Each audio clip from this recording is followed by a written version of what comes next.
the sporting conversation in Melbourne has been shaped at 6 o'clock by one man, all with a partner always.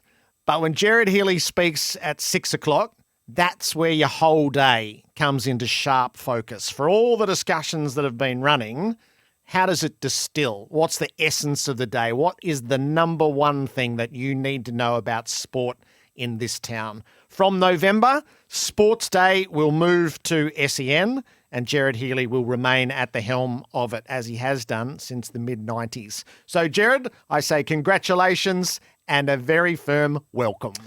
Thank you, Gerard, and thank you for the very kind introduction. How did you reach the decision? Was it a big one for you? It was a big one, yeah. It's been sitting there for a couple of months now, and I think ultimately I reached the decision to come across to SEN because it gave me an opportunity to continue as a team. I think before I made that decision, I came to the realisation that even if I was offered the job at 3AW, who had made the decision to go to a single-handed, I didn't think I was good enough, as you are, to run a single-handed program for a couple of hours at night. So those sort of couple of factors pushed me towards staying where I am. And whilst the program's moving, I'm not. I'm still here. I've been actually working for Hutchie and Croc Media for 5 years. Yes. I've got the same car park, and I'll still have the same car park. I'll have the same desk. So whilst the audience in Melbourne will change, the audience in the regions stays exactly the same. So Sportsday on the ACE network around country Victoria comes with us, which is great because I have a great affinity for the people in the country, and particularly those people who are regulars around Colac and up in Mildura and Warrnambool. I heard a couple of people ringing your program today. Yep. So I was thrilled that they would come along with us, which is a large part of our audience. You're going to be paired with he is the wrecking ball on our media landscape. He is the tornado. He is the volcano. What do you think of the prospect of sitting opposite Kane Cornes? Well, I look forward to it. I first partnered a South Australian who had a similar reputation in David Hooks, and that seemed to work okay. He's a little unfiltered. I'm probably the grey. He's the black and white. So I look forward to him. He's a rising force in the media. He's done a great job. He's got the capacity to make more headlines than probably anybody I've seen at a young stage in his career. So I'm sure we'll have our moments, but I think sports media is better when you've got a broad church of opinion, and I think hopefully ours will complement each other's. How big a part of your life, so I want to go back, but just as it is right now, how big a part of your life is it to be on the radio in the town that you know so well from a sporting perspective at 6 o'clock each night? Oh, it's a significant part. I mean, 3AW is a powerhouse as a station, so it's a show that's been recognised and people know you. They know your voice. In fact, you go some places and people look at you strangely and they don't know your face, but they know your voice. And you grow with the audience as you've grown with your audience. And, you know, people have grown with me with 3 children and my wife Lisa, and they've seen us, I won't say grow old, but grow grey-haired. So it's been a significant part. So let's go back, can we? So you won the Brownlow in 88, but you retired at the end of 90. So that was injury induced? Yeah. How old were you at that stage? I was just shy of 30. So if I had played the next year, I would have been 30. Yep. So you were cut off, weren't you? Yep. Yeah, the career probably finished. I mean, I had a few problems in the legs, but it was a different era. It was the semi-professional era. And so I had a bad injury to my wrist. My wrist looked like my ankle for about 12 months. Oof. And I was a physio. So, I mean, I had no ambitions outside of being a physio at that stage. I might have filtered back into football. But I was given an opportunity basically to, get in the media, and that's the one I took because when I retired, I retired to, I guess, save my career, which was hopefully the wrist would free up and I'd be able to become a physio. Yep. And I did that for 4 or 5 years until eventually the media opened up wide enough for me to make it a full-time job. Did Collingwood draft you the year after you retired from Sydney? They did. And,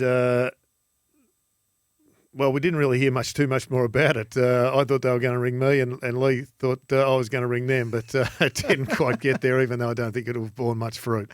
So when did you move straight into Channel 7 in 91? I did. I've got to thank Don Scott, who gets inducted into the Hall of Fame on Friday, I'm told, at Hawthorn, for giving me an introduction to Gary Fenton. I really liked Don Scott, and for whatever reason, he'd recommended me, and I met with Gary Fenton, and I got a job as a boundary rider, carrying the weatherometer. And I used to rehearse my lines, and I quickly worked out that you can't rehearse lines in live TV, because if somebody throws to you with a slightly different throw that you're not prepared for, your prepared lines don't sound that good. So there was a lot of early learnings, to use the common phrase now.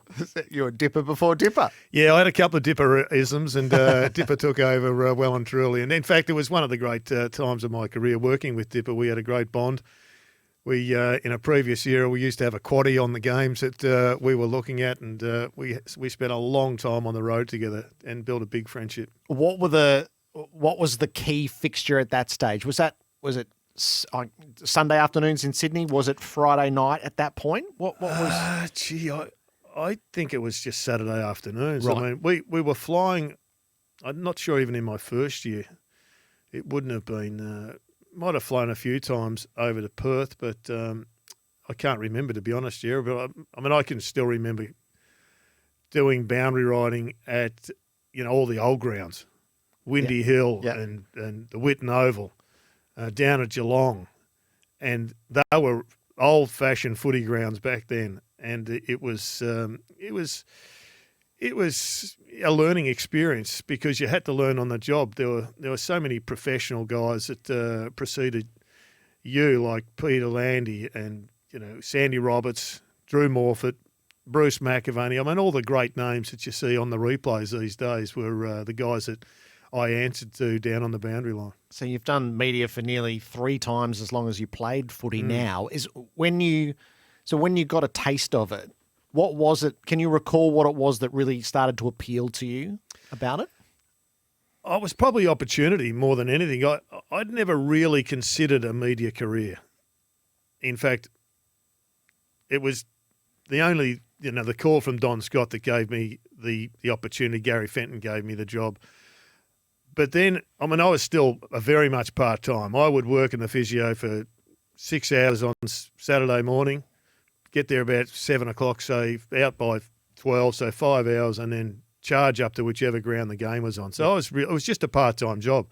I needed a job. I didn't have any income at that stage. I was trying to build a physio, and you're really just paying off your expenses. So I needed something to provide some bread on the table, and that's what it was. And I probably fell into it more than anything else, but it was more probably the radio that I thought then turned it into a career. I got a call from Steve Price and Shane Healy, a couple of guys from 3AW, and they just wanted to know if I would fill in on a Saturday, because Kevin Bartlett had moved from one station to another and took up a spot, and they'd come up with this program called Sports Saturday, which was a 6-hour shift from 12 o'clock till 6. And they didn't have any hosts. So I was given an opportunity, and I've never been more petrified in my life when I sat behind the microphone and had to open up a show. And we had 2 co-hosts at that stage, just trialling. And then they flew Hooksy in. Steve Price asked me who I'd like to do it with. And I said, well, what about David Hooks? He does it over there. Anyway, he flew in for a few weeks, and off we went. And Sports Saturday became really the embryonic show for what Sports Today became, which is now Sportsday. And they were great times. I mean, they were really exciting times. We had Mike Sheen come in for the first 2 hours. We talked footy. Then Clarendon's and John and Helen would bring the fish and chips in, at 2:00. So we had a pre-recorded interview done, and so we had 20 minutes of what's now Tommy Ruff, the best fish and tips in town. Yes. We had Paul Wade come in and do soccer. We had Ange Postecoglou, a young Ange Postecoglou, used to come in on a regular basis to talk about soccer. Trevor Grant did golf. We had a host of people who came through, and a lot of guys that are part of this program now. Gary Lyon, I think, first got his start in radio as a contributor. Luke Darcy got his first start. I mean, the list of people that went through Sports Saturday is endless. What was Hooksy like to work with when you moved to the evening slot, the 6:00 slot? Hooksy was a real entertainer. Yeah. He was a real pro. He was a raconteur like all of your cricket mates. They all come on. They love only talking. play to build stories, I That's reckon. all they do. And they can remember every hit, every 4 and every 6. But I can remember him saying to me after the first 2 hours, we did footy for the first 2 hours. This is the very first time I'd sat down with him, and I knew him quite well otherwise. And he said, Gerard, if you are going to be that serious, we are not going to get through 6 hours. So let's just lighten it up a little bit, which sort of then starts to make you think about light and shade. You hear about it, but when somebody's as emphatic as that, you understand. And Hooksy got himself into trouble occasionally. He was on the edge a bit. He'd struggle in this era, I think. But no, we had a great time together. And I always say to people about talkback radio and sports shows that for me, my experience is almost 99% of the time I walk out of the building in a better mood than I walked in because of sport and talking about it and enjoying it and regaling the stories. You know, getting into a discussion or a debate with people over something that really is just fun. Yeah. A night or two that absolutely stand out for you? Oh, gee, over the years. I think significantly when Wayne Carey resigned as the captain of the North Melbourne Footy Club, that was a night where I thought that the whole town was listening to our program because there was no SEN, there was no Fox Footy, and that we knew that at about 6:10 that North Melbourne were going to make an announcement. It might have been 6:20, and it had just started to filter through that the unthinkable may be about to happen, and so that was a massive night. I mean, we stayed on air for 2 hours, and everybody that had an opinion rang through. I mean, the heavy hitters of the town, Mike Sheen, Caroline Wilson, you name it, they were on giving us their opinion, and it was huge. And probably the most difficult time through that period was the Essendon scenario or the saga of Essendon. It was just such a we were all friends with the people that were involved. It was just such a challenge for the game and for individuals within the game. So they stand out. And from a positive perspective, the Sydney Olympics, we took Sportsday to Sydney and we joined with all the other shows. So ironically, 22 years ago, I partnered Graham Cornes at the Sydney Olympics and with KG, and we had a fantastic time. We had a wonderful time. We snuck into the main stadium with the Italian soccer team. We just merged. And then we saw the opening of the Sydney Olympics sitting together, and we went back and talked about it on air, and it was an amazing experience, the best time of my life. We drew straws, or we had a debate as to who would go where. So you had to commentate through the day and report back into the various stations, 3AW, 5AA, 6PR. And everybody wanted to go to the athletics or the pool. Well, I wanted the sailing because I knew Grant Warrington was going to have his boat up there. And I wanted to go to Bondi and do the beach volleyball. And the beach volleyball was a phenomena, actually, because by the end of the Olympics, everybody wanted to go to the beach volleyball because the atmosphere of Bondi, it was extraordinary. And the fact that we ended up, I think we won gold in the women's, not sure we won the men's, but they were in the finals, are very close. And we were calling that. It was an extraordinary experience. Yep.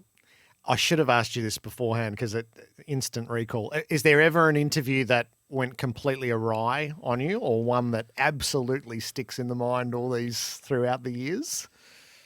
Oh, I can't really recall one, Gerard, I've got to say. I think that's probably because it's a two-hander. If it's difficult, you handball Tag over out. to the other person. But we've had a lot of guests.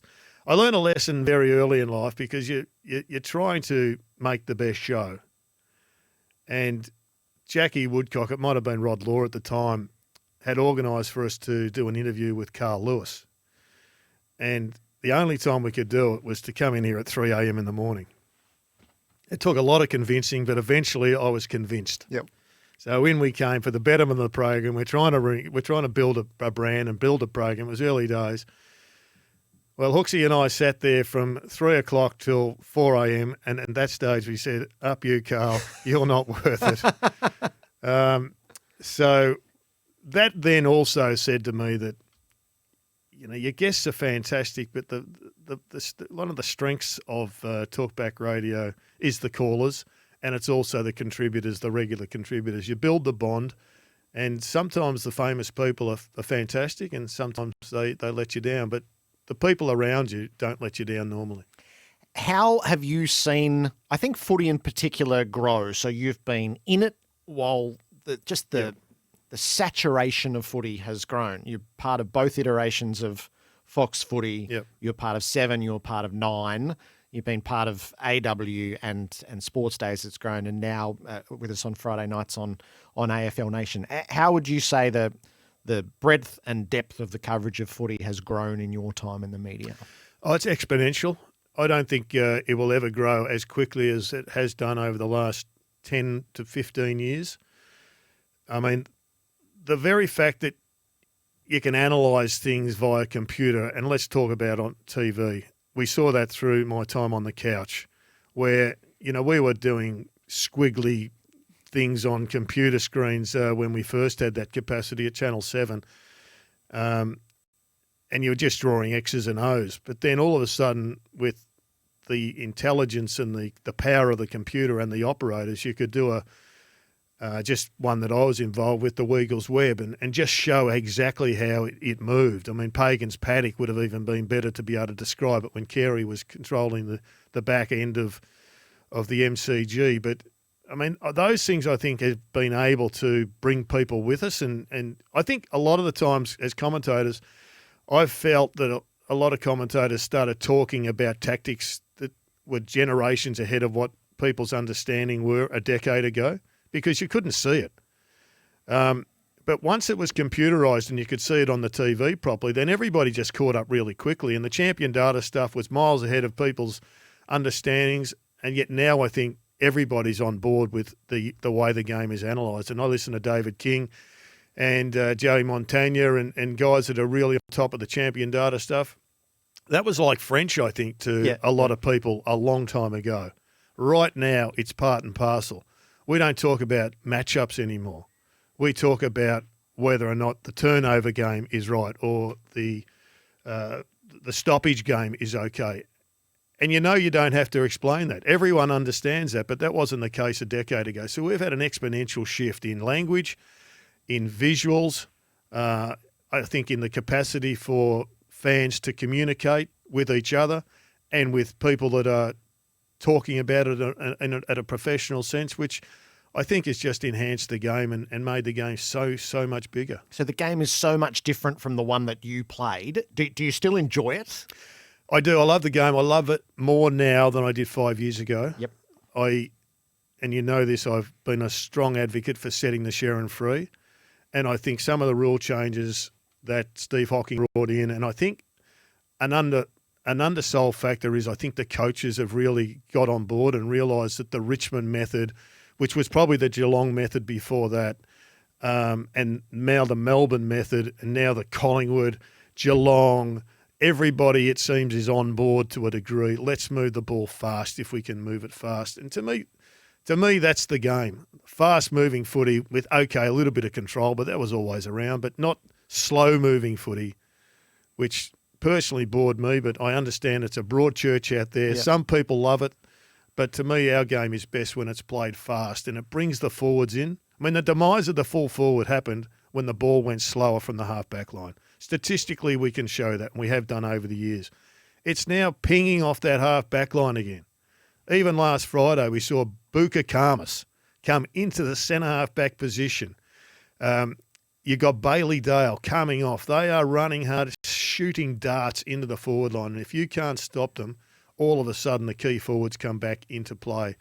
And to me, the key forwards are the great superstars of our game. And it's always been a tragedy for me to see them undermined to a degree, but they're coming back. And I hope they come back even more powerfully. That's so what I've learned over the years of listening to you, Gerard, and watching you and then working with you is you care deeply about the game and not in a passive way, is you want to actively help the game be the best that it can be. I think that's always been what I've tried to present, Gerard. It's a deep love I've got for the game. When I went to Sydney, it was of great pride to me that we were building the game. And it was of great shame to me that when I came back from Sydney, we had a lot of people saying, bring the Swans back. That was 93. It was a real low point because you could see what the potential was. And I saw the potential as a game that was different to their game. Go up there, show them the high mark, show them the long kick, show them the running game, show them the speed. And yet all of a sudden we gravitated back to a slow game, a sort of a different sort of form of rugby, if you like. And the great thing was for me that Roosy's Swans challenged Andrew Demetrio in the way that he wanted the game played, and he won, which probably then said to me, the most important thing is to have a successful outfit. But utopia for me is to have a successful outfit with a Buddy Franklin kicking 75 goals. And who knows, that may happen at some stage. Terrific, Gerard. Welcome aboard. It'll be great you're already part of our family, and obviously we've worked closely together for a few years now. So November 5, actually, I don't think I'm supposed to say. I'm not sure what time it is either. No, I think I've been told, but I'm not supposed to say. And we are saying 5:30. So 5:30 weeknights from November 1 on SEN. Be great. Great to be on board, Gerard, and thanks for your welcome. Good on you. Gerard Healy, host of Sportsday, has been for so long and will continue to be when it moves to SEN come November.